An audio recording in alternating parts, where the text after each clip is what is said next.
Merhaba arkadaşlar, bugün sizlerle birlikte yeni arkadaşımı, yeni dostumu göstereceğim ve onun 2 tane eşyasını göstereceğim. Zaten çok eşya gerekmiyor, çok eşyası da yok zaten. Çok serbest, istediğini yapan bir kedi.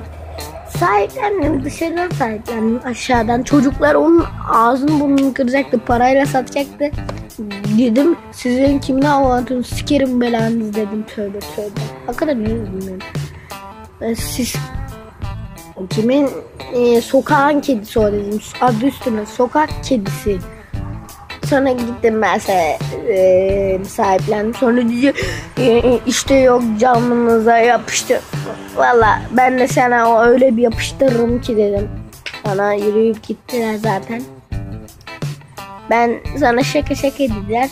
Sonra ben de getirdim bu yavrucağı, bu güzeli, bu minnoşu, bu tatlı şeyi. Çok küçük bir şey değil yani, minnoş dediğim yani küçük bir şey değil, orta boylarda. Dişi. Adım neydi ya? Videoda unutuyorum her şeyi ya. Ufaklık ismi. Obama da koyabilirim ama Obama ne alaka yani, o yani hiç devlet diyorum ya. Amerika Birleşik Devletleri Başkanı olmadı ki yani, neden ismi Obama olsun? Trump koyayım dedim, o da olmadı yani. Benim bir arkadaşım var, köpeği yavrusu oldu, bir tane yavru, 2 tane yavrusunu tanıtamadı, bir tanesinin ismini Çıtır, bir tanesinin ismini Obama koydu. Yani işte gerizekalı ya. Belki o kanalın ismi de Burak Batu. Hatta kanalın ismi. Evet, 5. kattan bir kız bana bakıyor. 7. kattan da bir kız bir şey yapıyor. 9. kattan da bir kız bir şey yapıyor. Bana çok kat varmış bizim evlerde ya. Neyse arkadaşlar, gitti oğlum. Kedinin buraya gelmesini bekliyorum ama gelmiyor, yatıyor böyle güneşe. Hava da arkadaşlar çok sıcak bu arada, parmağım geliyor. Hava da arkadaşlar bu arada çok sıcak. Şimdi kedimiz ufaklığı göstereceğim, uzandım böyle göstermek için. Dur öpüyorum. Burada da şey var arkadaşlar, burada tanıtayım hemen. Mesela buraya bir şey koyuyorsunuz. Şu yeşil şeye akıyor böyle, çok iyi, pilsiz yani. Gel kızım. Ufaklık. Şimdi elime saldıracak ya. Ufaklık. Çok ufaklıktı. Dün getirdim zaten. 6 aylık vardı yani. Ah, düşüyorum. Çekmek için düşmek. Şöyle bir köşesi var. Bir de mamasını göstereyim ben size hemen. Maması bu normal kedi maması, kiloyla alınan.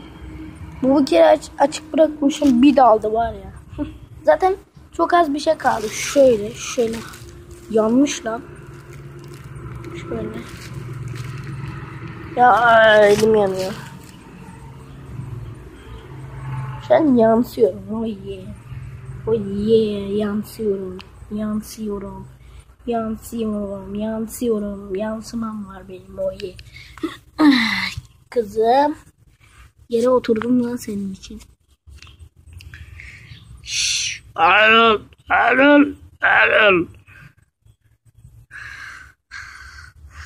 Görünmüyor lan.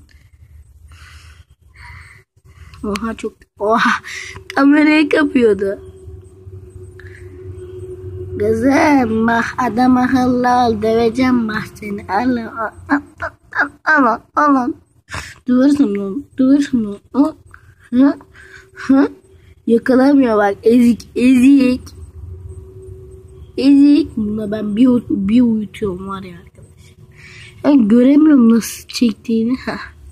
Tam yüzüne. Dokunuyorum, ağzını açıyor ya. Mikrop ya. Kamerayı kapatıp direkt uyuyacağım bu havada. Yandım. Travma hiç. Patilere bakar mısın? Buenas. Buenas. Buenas. Bu kadar oyuncu değildi. Ne oldu kız sana? Ne oldu kız? Ne oldu? Ne oldu? Normalde göbeğini sevdirmeyi çok seviyor ama. Hadi lan ısır lan. Sanki ne olacak lan ısırınca? Ne olacak? Ne olacak? Söyle ne olacak? Hadi söyle. Hadi. Sinek bir git. Allah Allah. Ve inanılmaz köşeme oturdum.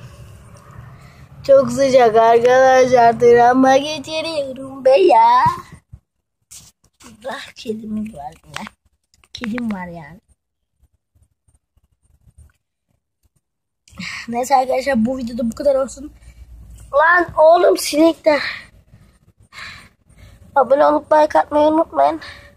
Selametle kalın. Abone olmayı unutmayın. Abone kafa atayım mı? Hadi kafa at.